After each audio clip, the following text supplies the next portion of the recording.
Hello, I'm Jonathan Chevalier, and I'm delighted to welcome you to this week's Charity Digital News webinar, delivered in association with Lightful. If you joined us before, then it's great to have you back. And if it's your first webinar with us, then I hope it's the first of many. After the last few weeks of sessions on digital leadership, we're delighted to welcome back Ian Herlock and Teresa Litzer from Lightful. In January, they talked about creating a social media content calendar. Today, they're going to be digging deeper by talking about social media best practice. Charity Digital News is part of Tech Trust, a charity focused on helping other charities to maximize their impact through the use of technology. And we run these webinars free of charge to help raise skill levels across the sectors. We try to run them on Thursdays at 1 o'clock to maximize accessibility, though some sessions are at different times based on speaker availability. All sessions are standalone, so you can dip in and out of them as you like, and we cover a wide range of topics. So as well as today's session on social media and digital leadership, we also cover areas like cybersecurity, fundraising, and in April, we're going to be devoting the month to Microsoft skills. In terms of other things we do here at Tech Trust, we run the TT Exchange, which gives access to discounted and donated technology at very low prices. We run a white labeled email service, which is based on the .mailer technology. So that's enterprise grade technology available at charity prices. And we also run Charity Digital Jobs, which is what it says on the tin. So it's a job site. In terms of today's webinar, we use Zoom as we think it's the simplest to use and most robust. We're not expecting any problems, but occasionally they do arise. And if that should happen, it's just you just stay online, refresh your screen, and we should be able to continue. We'll open up for general questions at the end of the session, but you can raise a question at any point by clicking on the Q&A button at the screen. We'll also be making the recording of this webinar available on the Charity Digital News website for you to watch again or refer to your friends and colleagues. That will generally be available within a week. So that's all I want to say by way of introduction. I'd like to now hand over to Ian and Teresa, who are going to talk to us about social media best practice. Hello, everyone. It's good to see you all here. Today, we're going to talk about social media best practices. We're going to cover Facebook, Twitter, LinkedIn, and Instagram. And there will also be an introduction just to say what do we mean by best practices, how can we make the most of each channel, and just trying to answer some questions you might have.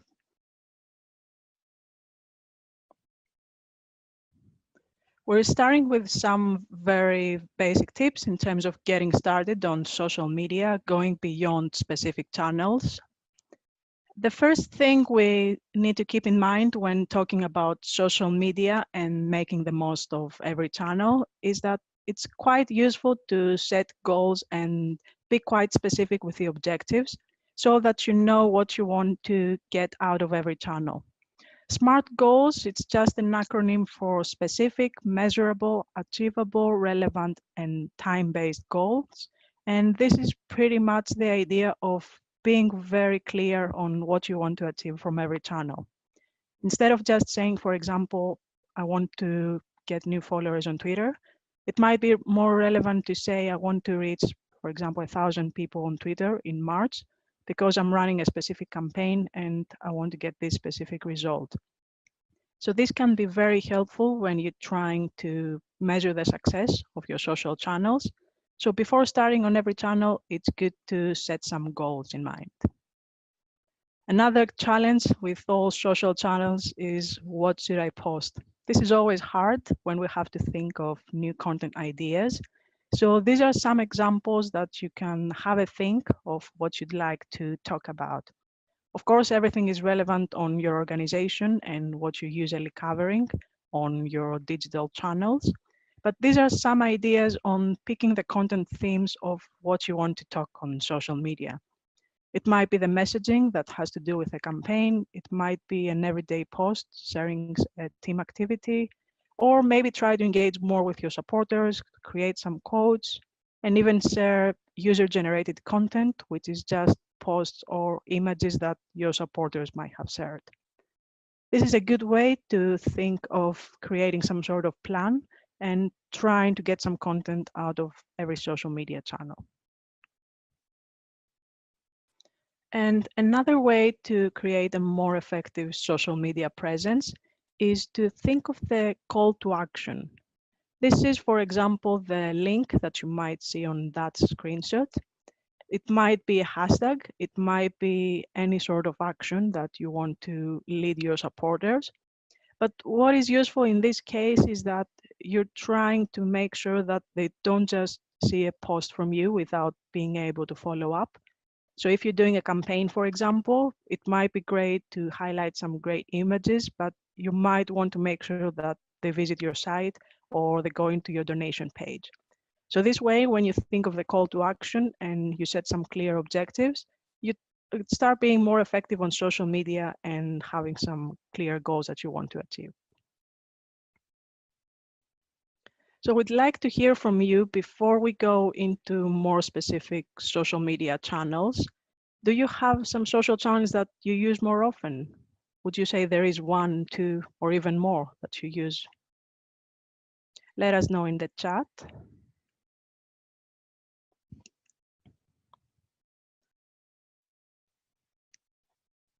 Twitter, Facebook, Twitter, Instagram.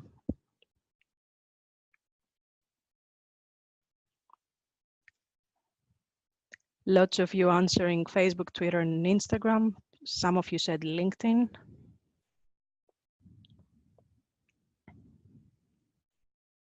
A bit less of Instagram. Instagram is most effective for our audience. Twitter, Facebook, LinkedIn.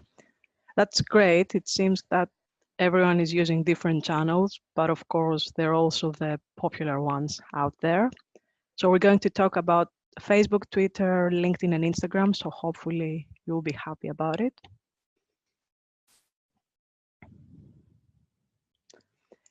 And we're starting with Facebook, and we're having my colleague Ian Herlock to discuss the best practices for Facebook. Hi everyone, Ian here. I'm the Customer Experience Director at Lightful, and today I'll be taking through the best practices for Facebook as a channel, as well as LinkedIn a little later on. We're all switching around here because everyone has colds, so making sure we give everyone a nice rest. Let's jump into Facebook then. Obviously, across all of the social channels, you really want to be focused on engaging your audience in the best way that you can. What a lot of people do in terms of making mistakes is that they focus a lot on the quantity of posts they're doing without thinking too much about the quality. When you think about Facebook as a platform, they're constantly updating their algorithm, and what that means is that they prioritize the most engaging posts to show up on the feeds of people such as your followers. The main focus for you, therefore, should be obviously to create meaningful engagement. It's simple tips like calling out your audience, asking a question of them, highlighting some insights that your organization has to share, and unique human-based stories are some of the best ways that you can create a really high engagement rate while keeping it relevant for your audience and maintaining the content that they'll really care about. Teresa actually made this point the other day to me, but it's very true in that you always want to avoid those posts that are easy to create, but Facebook will penalize you for, which are asking people directly to like, comment, and share on your posts. Obviously, you can ask them a question and that will generate comments, but never directly ask anyone, oh, please just comment on this post, because as with anything, it might also seem a bit desperate if you're just asking them for social interactions. Oh, and by the way, we will be answering all of your questions at the end, so keep them coming in through the Q&A section or the chat, and then we'll aggregate all of the themes and answer those towards the end. The next one, relevant for all channels pretty much, is obviously you want to be sharing as much visual content as you can. Not only will it, make people thumb stop on the feed, as they say, meaning that it will stand out against other content that they might see on their feed. But it's a great way to get across an idea of your brand, the story you're trying to tell, and it can really, increase your engagement. One point here is that Facebook nowadays is also favoring video content a lot more in the newsfeed. This will likely be a trend that we see across social channels as they focus a lot more on what we call native video. So that's when especially you manually upload a video file or record directly onto one of your social channels posts. That's obviously the business model of a lot of these social media companies is to, they want to create original content which will be highly engaging, therefore create more engagement with their platform on the whole. And that's why you will see a lot of engagement if you're posting native video content. Now, when you're thinking about, oh, where do I actually go to find these images? Obviously, we at Lightful have a social media management tool, but one of the most useful features for this is our media library, where you can go and get copyright-free images. I was reading on BBC the other day that actually there's a big clamp down now on people just using images across the web. And it's something you, especially for smaller charities, you'll often Google search for images, but you're unsure as to whether they're copyright free. And it's something everyone should be really aware of, is that Unsplash, for example, which we've integrated with Lightful, is completely copyright free, so you won't fall foul of any legal action or anything scary like that if you're using Unsplash. And equally, we've integrated Giphy now as well. Another thing with Facebook that's very useful for a lot of you, and it travels around in terms of people who talk about social media best practices, is everyone always asks us, what's the best time to post? Well, Facebook can actually tell you that for your audience, meaning that when are your fans most likely to be engaged with your content? Now, this doesn't necessarily mean you have to stick to these timelines. More important, I would say, is writing good quality content. That's the overarching theme here. But it can help you, if you see a massive spike in your audience at a certain time, you can use social media management scheduling tools to make sure that your posts are going out at the time when your followers or fans are online.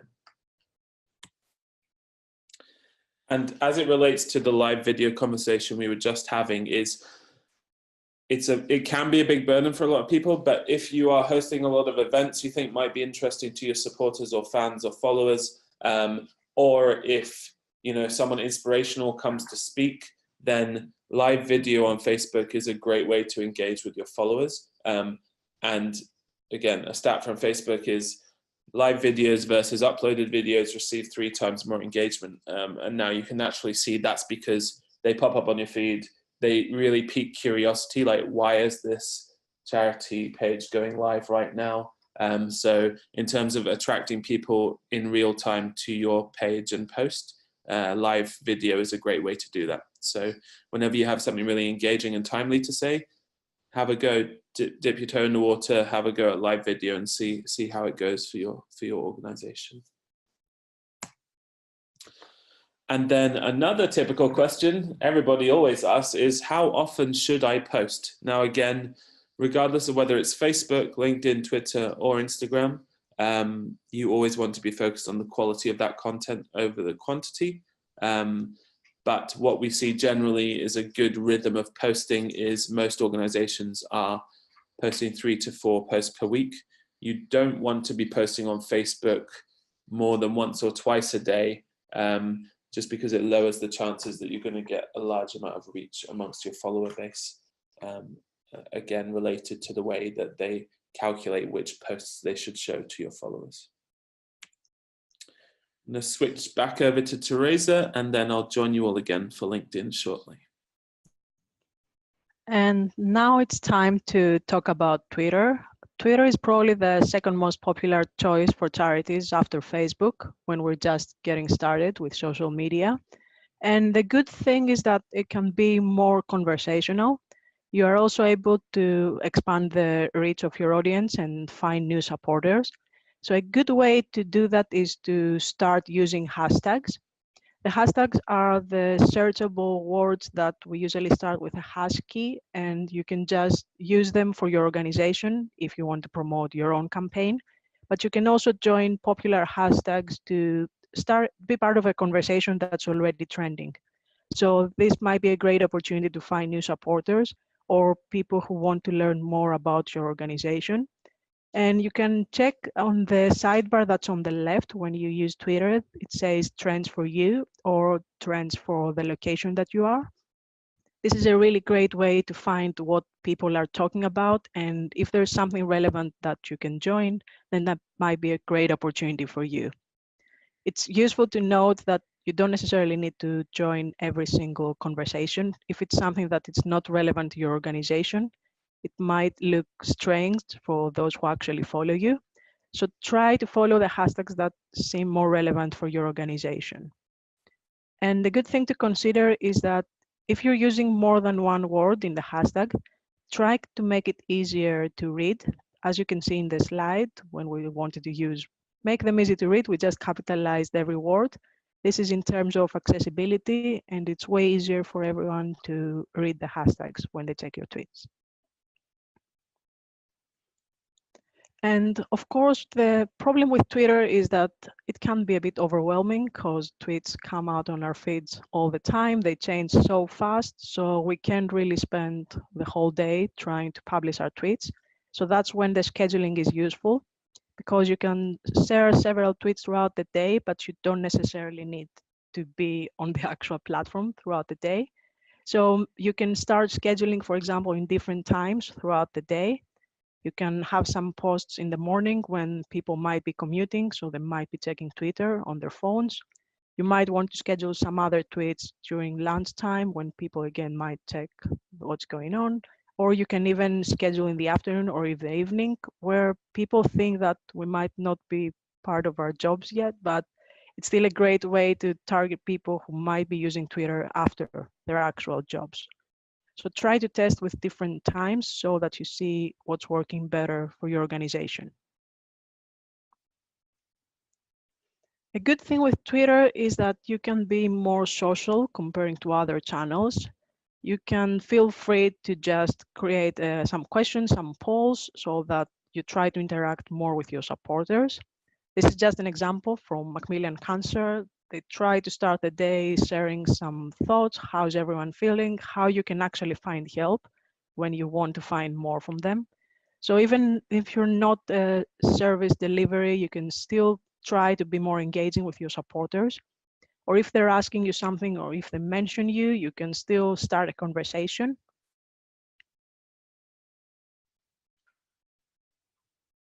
And another great thing about Twitter, it has to do with images that are on every social platform, but also GIFs.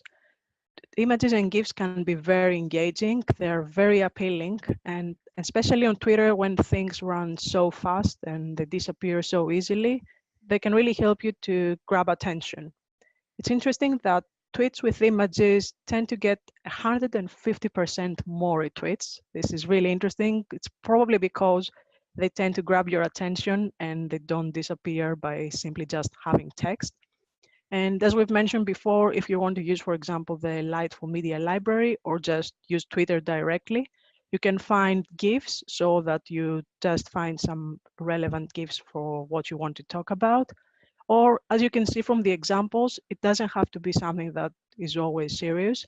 If you think that there is a relevant GIF that can still add some context to what you want to talk about, it can still be a great idea to be more engaging.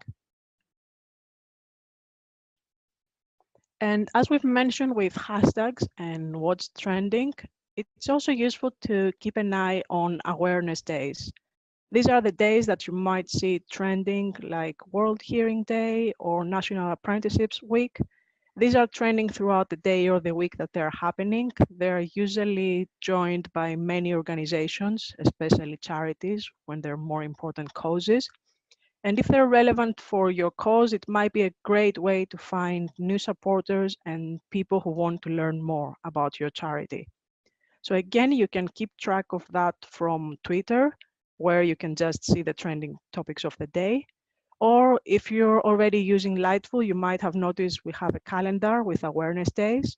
It's just a quick way to try out and see what's coming up when you want to schedule content. And again, as with Facebook, when it comes to posting frequency, there is no perfect time or frequency, but it's really useful with Twitter to try out and post on different times throughout the day, because it's probably the channel that people use in really various times. So you might even try really early in the morning or late at night. And this can be a really useful experiment in the longer term, just to understand where your supporters engage more with you. The good thing with Twitter is that you can post more often comparing to other channels, because tweets disappear so fast that there is no problem to post several tweets throughout the day. But if you don't have enough content, still don't feel bad about it. It can still be fine if you're posting a couple of times throughout the day. And we're moving to LinkedIn. Of course, we'll answer all the questions in the end. And back to Ian. Thank you, Teresa. So as I was reading through the comments, I realized that probably only around 5 to 10% of you are using LinkedIn. That personally makes me very sad, having worked at LinkedIn before, but it doesn't surprise me. It makes total sense based on where the platforms have been the last few years for you all to focus your initial efforts as you venture into social media onto Facebook and Twitter. Obviously, they're much easier to activate due to the fact that there's a lot of content out there for you. But what I hope to do over the next 5 minutes or so is just to teach you some really quick wins for LinkedIn and how to get started. Now, the most important thing to remember about LinkedIn is obviously it's a B2B focused network, very professional in the mindset of all of the members.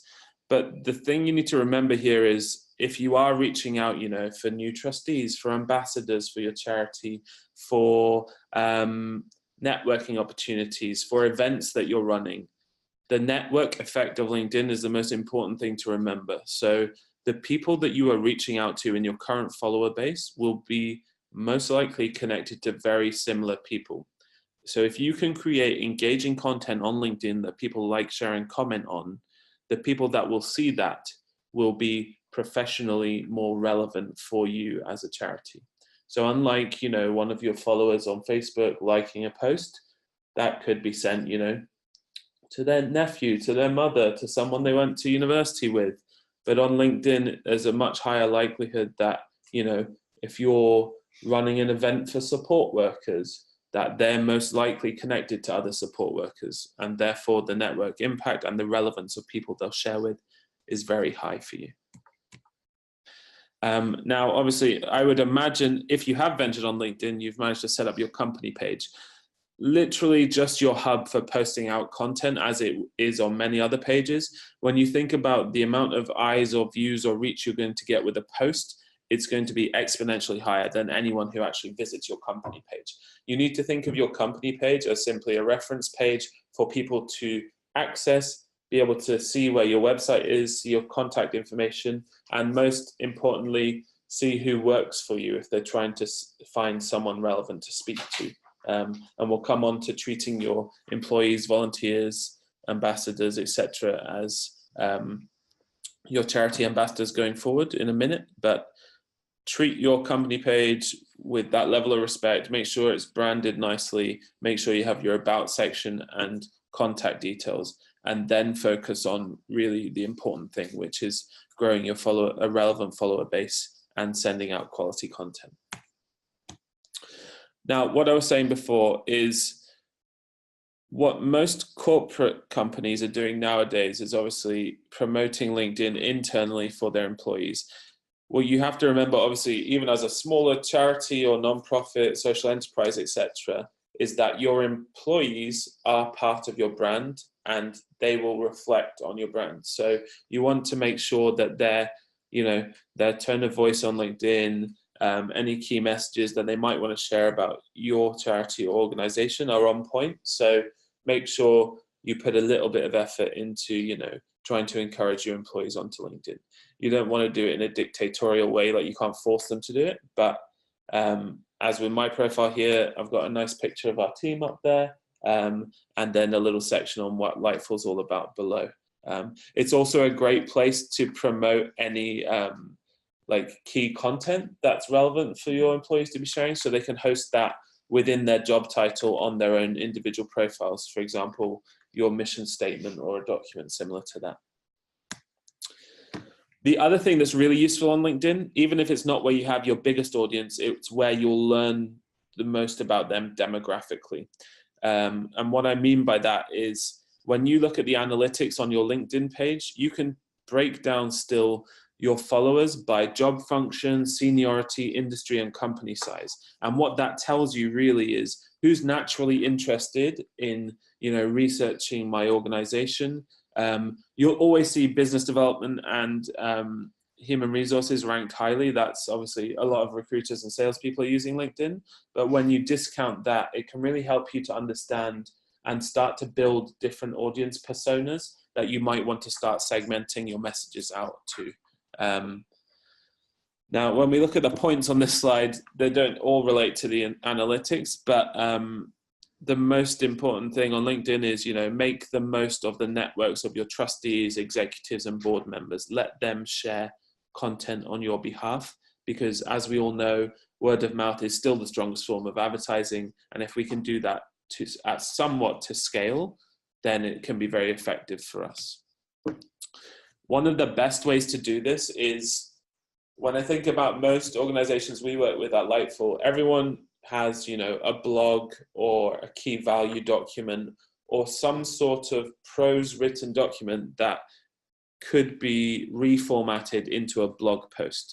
And so what a lot of organizations are doing nowadays is asking their executives either for permission to ghostwrite on their profiles, which in a lot of cases is happening, but more authentically, if they're launching a huge, you know, donation drive or a huge campaign, they'll get their chief execs to put in their own words why it's important for them, why it's important for their supporters, and link to that campaign below that. And they're going to be connected with, you know, a lot of influential people who will share that message on their behalf. So it's a really nice way to get a lot of organic, relevant reach out of, like extra reach out of a campaign that you're already planning on running, just by having your executives post through their personal profile in what LinkedIn now calls LinkedIn articles.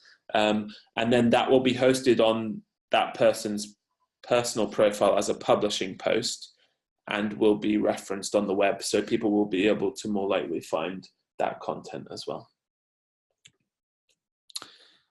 Posting frequency again. So for LinkedIn, again, I would say similar to Facebook, but often people struggle a bit more in the beginning because this is a newer platform for a lot of people. 2 to 3 posts per week. And then think about your audience. If you are going after that senior audience, most of them are engaging with LinkedIn on their mobiles, on their tablets, at commuting times or after work. We always used to say the higher the seniority goes, the more they're on mobile and the more they're accessing in the evenings and weekends. So a lot of people as well, obviously having worked in the private sector, a lot of people stop advertising campaigns on the weekends, but that's often like the most engaging time on LinkedIn, because it's when people are at rest and they actually have time to engage with that content. So if anything, test out the weekends as well if you're not already, because you can get a much higher engagement rate depending on the audience you're going after. And now back to Teresa for Instagram. And the fourth social channel that we're talking about today is Instagram. I saw in the comments earlier that several of you are already trying it out. And it's interesting that Instagram is the most growing social platform, both for charities and users in general, the last year. So the first thing when you're starting with Instagram, or if you want to improve your social presence there, it's good to change your current profile to a business profile. It's not really hard. You just go to the settings when you check it on your mobile and you switch to business profile, because it's a really great way to access analytics. It's a really simple process and it can give you additional insights on what's working for your content. Instagram may not have a great overview comparing to other channels on everything that you can track, but if you do the change to a business profile, you will be able to track some basic analytics and find the best times to post. One of the most powerful things on Instagram is storytelling. You can actually share appealing and engaging images and videos because Instagram, after all, is a really visual social platform. And it's also interesting that you can tell a story throughout several different posts. So you don't necessarily just need to share a story in one post. And as you can see in this example, it's trying to tell a story and being consistent and to actually have a great Instagram presence in general so that they do look appealing and engaging for everyone who's checking your profile. And talking about consistency, it can be a visual consistency. And by this, we mean just making sure that the images have a pretty similar quality. You don't want a perfect image taken from someone for your events and then just a really bad quality of photo that looks really blurry. You don't have to take perfect photos. You can just use your phone as in every occasion, but try to have some sort of consistency from one image to another. And going beyond images, it's also good to be consistent on the frequency of the actual posting. So you don't probably want to post today and then just forget Instagram and come back after 3 months. If you feel that you can post, let's say 2-3 times a week, that's probably a good idea to try to be consistent. And the same applies to the tone of voice and the content. Imagine posting something today and being really casual and then the next post being very formal. That might look a bit strange for your followers. So try to think of the best way that your messaging could resonate with them and be consistent with this. Hashtags are really popular on Instagram. It's probably the most popular case of hashtags on all social platforms. And the good thing is that you can use more of them comparing to other platforms. Usually on best practices, for example, on Facebook and Twitter, we say you probably don't want to use more than 2 or 3 hashtags. On Instagram, you can be more generous with the use of them. Even 5 or 10 of them are perfectly acceptable. And the good thing is that they're searchable because people actually start searching for hashtags and what they're interested in. So try to search and find the ones that work better for your organizations. See what others are posting about them and find inspiration to use for your content. And you can also create your own bespoke hashtag that you can use on all your posts. So if someone wants to check more about your organization, they can just click on the hashtag and find everything about what you're posting. If you're wondering what are the best hashtags to use, how can I make sure I find the most relevant ones? Once you start searching on Instagram, you just click on the search button and you start typing a hashtag and you see the actual popularity. So if you just want to go with a hashtag charity, as you can see, there are almost 7 million posts. This means that it's really popular, but there's also the challenge that the more popular the hashtag, the higher the challenge to actually show up among all the posts. So you might want to be a little bit more relevant. If it's an event, you might want to use the hashtag charity event. So this way it's trying to find the hashtag that it's still a bit popular, but not necessarily the most obvious choice. And the search is really useful in this case. When it comes to finding content ideas and what to post on Instagram, it's useful to start thinking of everyday moments that you can actually share. Of course, you can still post quotes and anything that's part of a campaign, but when you're not really doing a campaign, you might be wondering, what should I post now? You can be more casual in this case. You can share staff photos, you can share some moments with volunteers. So try to use your phone on every occasion that you feel that this might be great to share on your Instagram profile. There are many organizations and companies even beyond the sector who use Instagram to focus more on the people who work for an organization. So don't be afraid if you feel that you don't really have the content. There's always an opportunity as long as you have your phone with you. And the last thing that is really working lately on Instagram is the Instagram stories, which is a new type of content that only lasts for 24 hours and people usually can be more casual and more engaging. People tend to really enjoy the stories because they don't have to necessarily require long thinking about what you create, but they can still be fun and very creative. And they tend to be very engaging in terms of making sure that you interact with your supporters. You can try out, for example, to create some polls, ask some questions, or you can even tell a story through a series of stories. So this way, it's a different kind of narrative, but it can still be very engaging. So if you haven't really tried it yet, it's definitely something that can help you be more creative. And I think we've tried to cover a really brief overview of the best practices on all 4 social media channels, and we're ready to answer your questions. Thank you very much for that, Teresa and Ian. That was a really great coverage of a very broad subject indeed, and it's stimulated an incredible number of questions. So I'm going to try and get us through as many as we can. We've got about 25. So if we don't answer everyone's questions, apologies. And if you've answered multiple questions, I'll probably skip around so that everybody gets at least one of their questions answered. But let's dive straight in. Early on, you made the point about asking people to repost being a bit of a no-no. That kind of tagged questions, stimulated questions about other things. So is tagging a friend a no-no as well? Is click here or read more penalized by Facebook? And also, could you explain the differences, maybe the benefits and disadvantages of between liking and sharing posts? Yeah. So let's dive into this. So is click here or read more penalized by Facebook?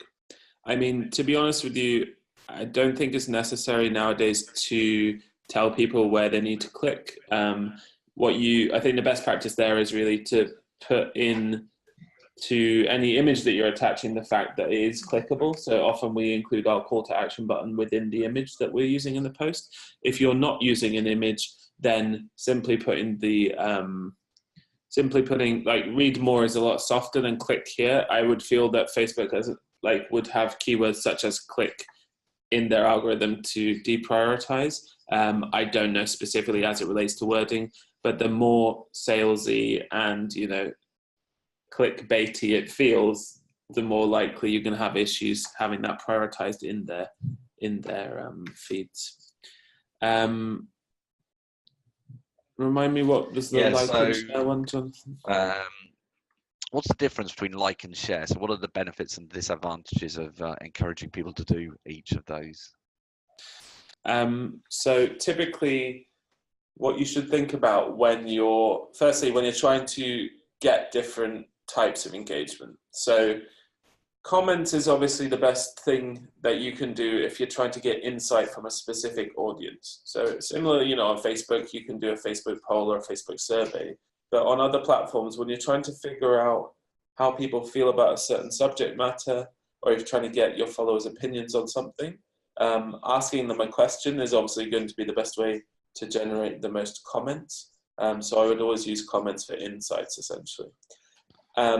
For sharing, the most likely comment that will get you shares is insights-based rich media. So if you could share insightful images that have, graphs or key points that show some of your research results, for example, people will share that. And that's just the human desire to look good will drive them to do that because they'll appear smarter. That's like the behavioral science behind it. But if you're looking to get more shares, visual content will do well. And if you're looking to get likes, it's usually the more humorous, light-hearted types of content. So it'll be, the GIFs and the memes and just light-hearted pictures of your team outings together. The value of each of them more relates to what your objective is with the content that you're posting. And that's how they correlate with each other in general. Okay, thanks for that. And Danielle's asking, what's the best way to respond to negative comments? Is it best not to comment at all? That's a good question, and we tend to hear that quite often because obviously there are more people when working on charities who are concerned about this. I'd say it really depends on the case, but it's useful in general to have some sort of guidelines. If you're working, for example, with some new people in your team, you want to help them as much as possible on how to address such issues. It's probably good to respond if possible, but of course, if you feel that it's just one of those trolls that it's a never-ending conversation, it's probably not a good idea to keep going and answering because it's just feeding up a conversation that will never end well. So if you feel that there is a genuine comment or concern that they want to hear about you, then feel free to answer. But if you see that you click on someone's profile, for example, on Twitter, they don't really post that often, they don't have photos, and they just want to try to start a negative conversation, then that's probably not the best idea to join it. Yeah. Okay, Chloe, go on, Ian. The only thing I'll add to that is obviously from a customer service, from a user service perspective, you need to distinguish between, a valid negative comment being something that's related to services you're providing. You need to address those. The best thing to do there, though, is obviously to take that into a private conversation. So post publicly, the same way, if you go to any major airline's Twitter feed, they're like, oh, we're sorry that happened to you. We've direct messaged you. You should take those conversations into a private sphere. As Teresa said, even on our Lightful page, we have a gentleman called King Dominique who just simply posts King Dominique 3 times a day. And we simply hide his comments because he never writes anything different. I have messaged him directly to see if there's anything we can help him with, but no answer. So that's the type of, useless page that Teresa was talking about. And then when it is people who are, out there and they're being very mean and just trolling you, it is nice to show you still care about people by saying, we're very happy to, speak individually with you. You can call us on this number, or allow them like a public way of getting in touch with you and show that you at least addressed it. But from there on out, it's up to you what your risk appetite is, but we typically will then start to hide those comments over time. Yeah. And Chloe's asking about different types of media that are favoured. So is video still favoured, or are there other types now that you'd recommend? I think video is very engaging in general on most social platforms, but of course it's not always easy for all of us to have videos every single day. So when it's not possible to have videos, I think images are the next ones. In several reports lately, they just remind us that posts with no images, no videos, just text don't work really well. So it's still useful to keep that in mind on every social platform. Okay, and I guess just following on that point on videos, then what's the ideal length for a video? That's a good question. I think it depends on the channel, but also about the type of content. If you feel that you have a really engaging story, sharing the impact or just talking about a campaign, then feel free to go more than 5 minutes or even 10 minutes. But this is not always the case where people check the video and finish till the end. So on Facebook, I think, for example, the suggestion is usually up to 5 minutes so that there are more chances for people to actually watch it. Okay, good, thanks. And Abby's got a question asking, what are the best scheduling tools to use to ensure that posts can actually go live at the most effective time? Obviously, we're biased in this sense, as Lightful, as part of our offering, has a social media scheduling tool. We do have a license that's completely free for charities that has currently LinkedIn, Facebook, and Twitter connected to it, and we're working on adding Instagram. Other ones out there, just to try and be a little less biased, would be Hootsuite, Buffer, Sprout Social. Those would be the typical ones that we get mentioned or that we look at frequently. But it's about finding the right platform for you. I saw some other questions on the chat related to media library. And so you'll see throughout this presentation, actually, a lot of the screenshots relate to features of the Lightful platform. So you know, it's free. You can sign up. We'll add a link at the end of the presentation after this questions if you'd like a free license. And Florence was asking a question actually about the Lightful platform and what social channels does it support? Yeah, so right now most of our users are using Facebook, Twitter, and LinkedIn, and we're still working on adding Instagram to the platform. But you can currently use the top three, which are Facebook, Twitter, and LinkedIn right now. Okay, and what's the best way to look at the analytics of your social media?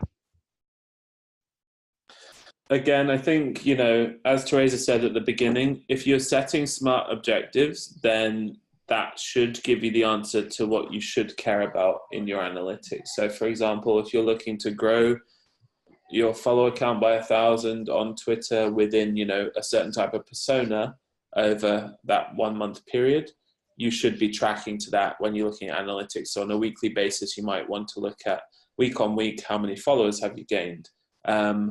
One general rule that I would say might be helpful is to track your engagement rate, because as we've reiterated throughout this, the quality of your content is much more important than the quantity. So make sure your engagement rate is steady and ideally increasing, although that's not an infinite curve. But that's what you want to be tracking. You want to be seeing which post did I send out this week? How did it impact my engagement rate? Was it more engaging? Therefore, let's look back and see, oh, it's probably because of these 1 or 2 top posts. Let's maybe spend 50% of our time dedicated towards social this week on, you know, adding different variations to those 2 top performing posts from last week. One of the biggest mistakes people make is they schedule out all the social posts and they never go back and look at them again to see what worked and what didn't work. And there are learnings there, even at a per post level, that most of us can take on and apply to future posts. And Georgina's asking, what are the best websites to use to get free images, GIFs, etc.? So if you don't want to sign up to Lightful, which fair enough, a lot of you might not want to at this point, we integrate Unsplash, which is a completely copyright-free image library. So just Google Unsplash. It's probably unsplash.com, I just don't know. And then Giphy, if you want to use GIFs, is completely copyright-free to use.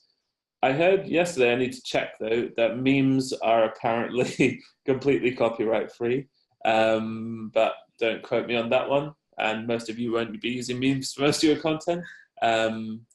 But then, honestly, besides those 2, if you Google copyright-free images, there's hundreds of websites where they are hosted, usually from like budding photographers who want to just simply get their name out there.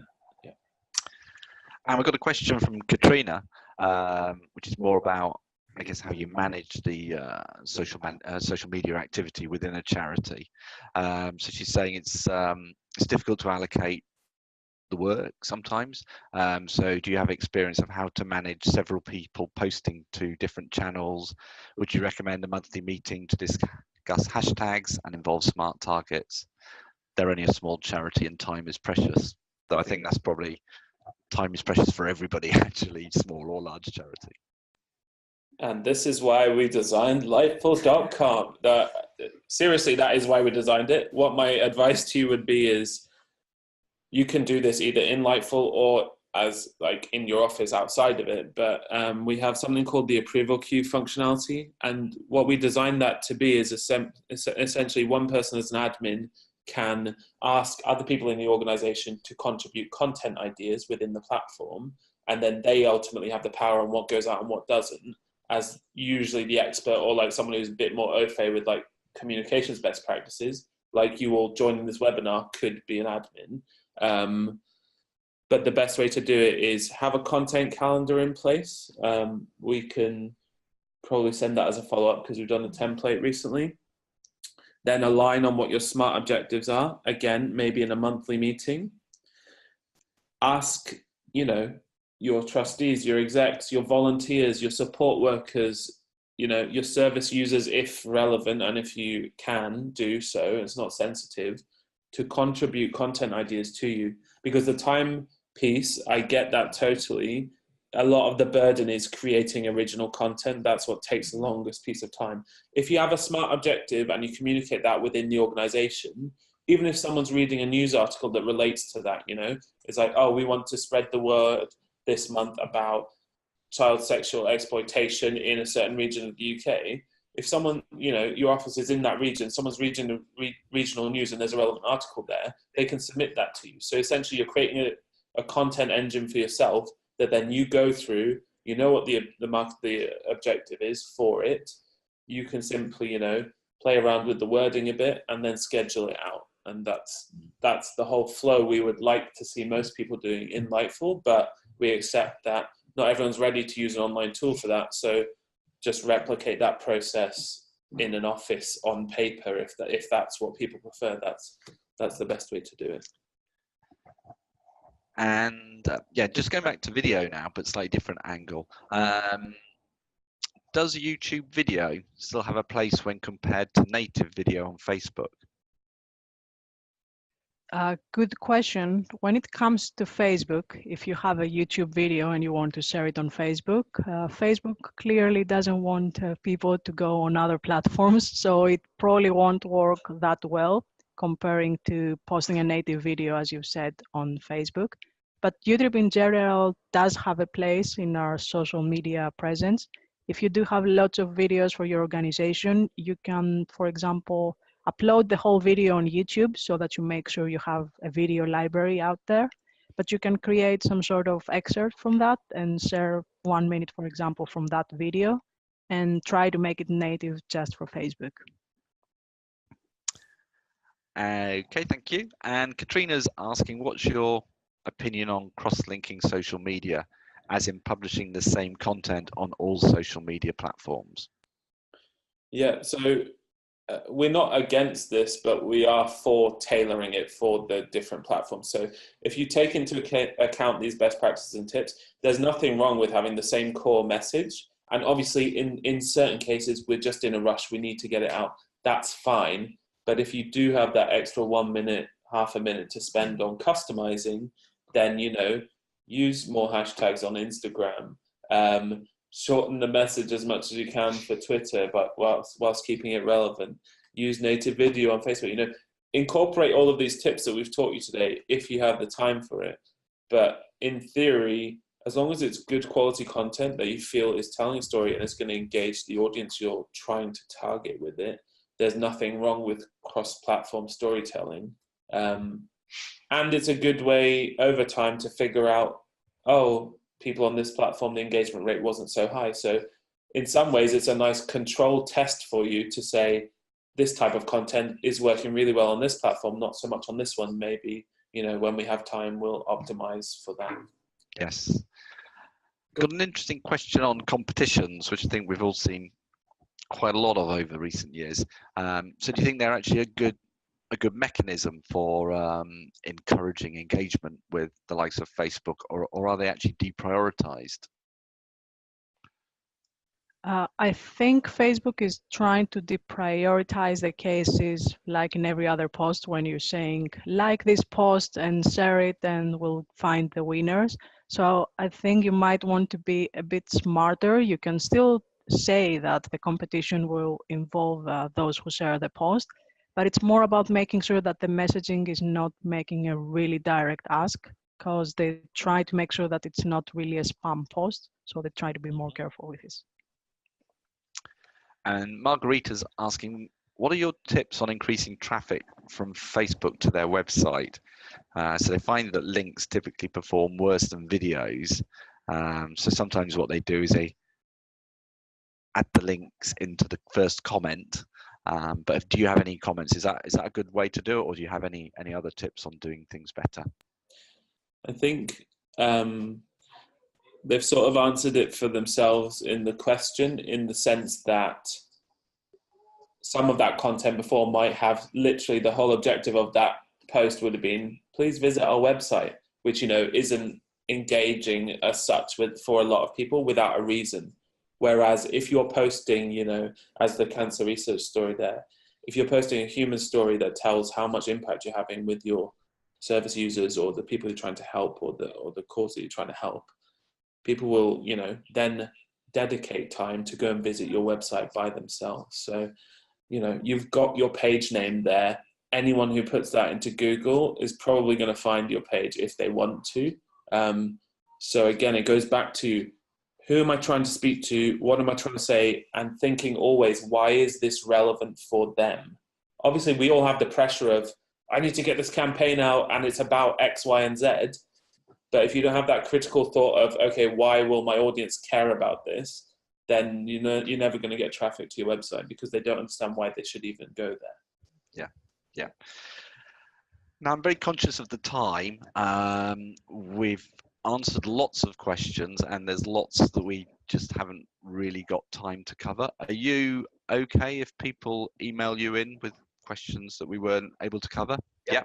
Okay. So apologies if we haven't covered your question. I've tried to jump around and try and make sure that everybody who did raise one got an answer, but apologies if I did miss you. I guess just to wrap up, first of all, really want to thank Ian and Teresa for a really informative and stimulating webinar. I think the volume of questions just show what a sort of a deep topic this is, and the level of interest there is in terms of diving deeper.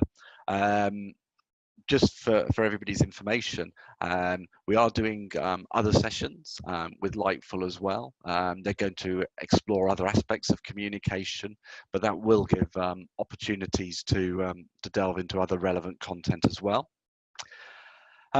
If you're not subscribed to the Charity Digital News webinar series and you want to stay informed of future webinars, then you can do that by going to the URL tech-trust.org /2019 webinar series. And just to give a little flavor of what we've got coming up, we're giving the month of April over to developing Microsoft skills. So it's going to be, I guess, a bit more into the detail, those sessions. If you're an Office 365 user and you want to maybe go beyond the basic functionality and understand how you can use that to really improve your collaboration in your organization. Or if you're considering Office 365 and what it might do, I think the session on the 3rd could be really useful. There's going to be a session on diversity, which is actually going to look at how some of the functionality, which many of us don't actually use on a day-to-day basis, can improve the accessibility of your documents, of your presentations, etc. as well.